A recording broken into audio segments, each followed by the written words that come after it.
aku melihat rumah itu muncul begitu saja di tempat kosong yang seharusnya hanya padang rumput.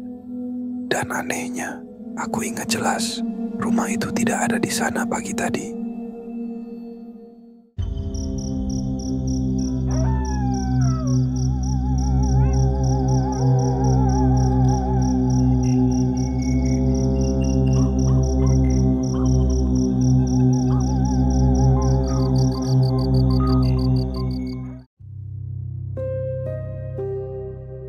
Namaku Alex.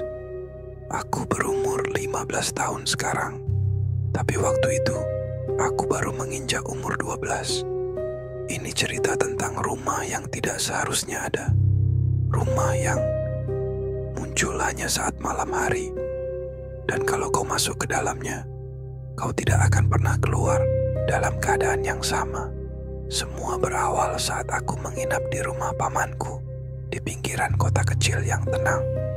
Namanya Oak Ridge, tapi orang-orang menyebutnya The Hollow karena ada banyak tanah kosong dan ladang tak berpenghuni di sana. Hari pertama biasa saja, tapi malam itu aku bangun karena kehausan. Saat kulihat keluar jendela kamar, ada sesuatu yang tidak masuk akal.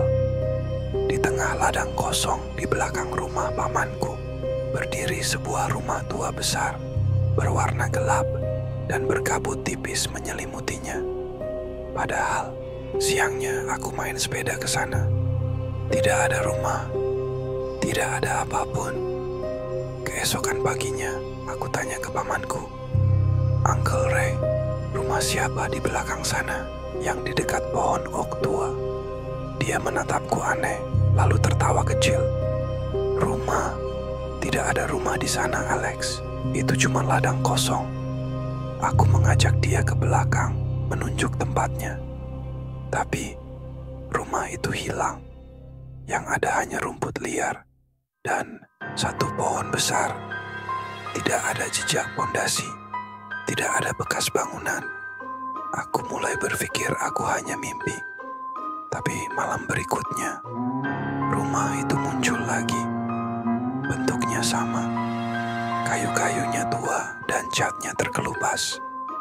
Lampu di lantai 2 berkedip-kedip, dan saat aku memerhatikannya lebih lama, aku melihat bayangan seseorang di balik jendela. Aku cerita kedua temanku yang tinggal di dekat sana, Ellie dan Markus. Mereka suka hal-hal aneh kayak aku, jadi mereka langsung tertarik. Kami sepakat malam berikutnya untuk melihat rumah itu bersama. Jam 10 malam kami bertiga sembunyi dari orang tua kami dan bertemu di tepi ladang. Dan ya, rumah itu ada lagi. Jauh lebih dekat dari yang kami bayangkan. Ellie bahkan berkata, "Aku merasa rumah itu semakin dekat dari semalam." Kami berjalan pelan mendekatinya. Setiap langkah terasa lebih dingin. Udara jadi berat, seperti ada yang menekan dada kami. Pintu depannya terbuka, sendiri, tanpa suara. Hanya bunyi angin kecil dan lantai kayu yang berderak pelan. Markus bilang, "Kita masuk." Aku mengangguk. Aku bodoh waktu itu. Aku pikir ini cuma rumah kosong. Tapi sekarang aku tahu, kami seharusnya tidak pernah melangkah masuk. Begitu masuk, bau apek dan debu menyambut kami. Tapi lebih dari itu, kami bisa mendengar sesuatu. Seperti bisikan, tapi tidak jelas. Seperti suara dari balik dinding. Kadang seperti anak kecil tertawa. Kadang seperti orang menangis pelan. Kami naik ke lantai 2. Dindingnya penuh lukisan tua.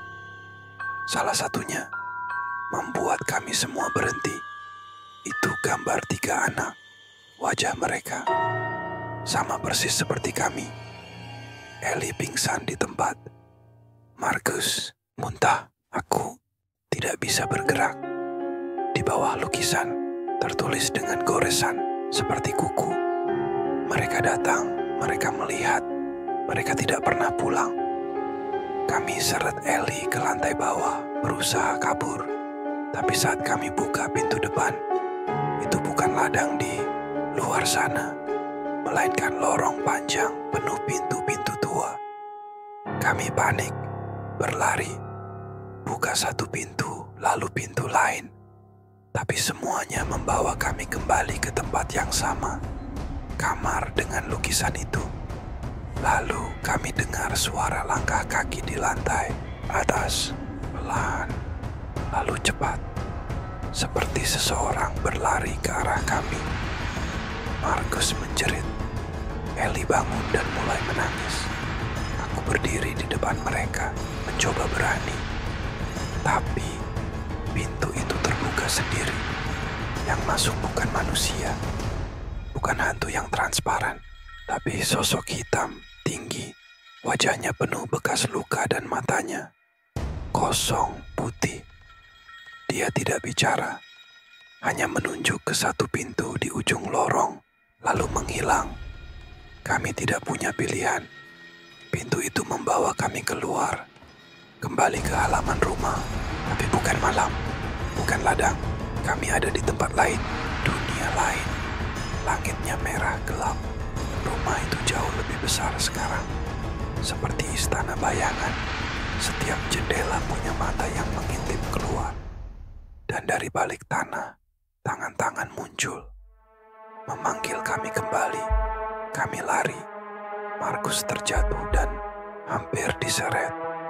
Tapi Ellie tarik dia. Kami semua kabur ke satu titik cahaya, pintu kecil di tengah tanah. Kami masuk, jatuh. Dan saat kami buka mata, kami ada di ranjang masing-masing. Seperti mimpi, tapi kami tahu itu bukan mimpi.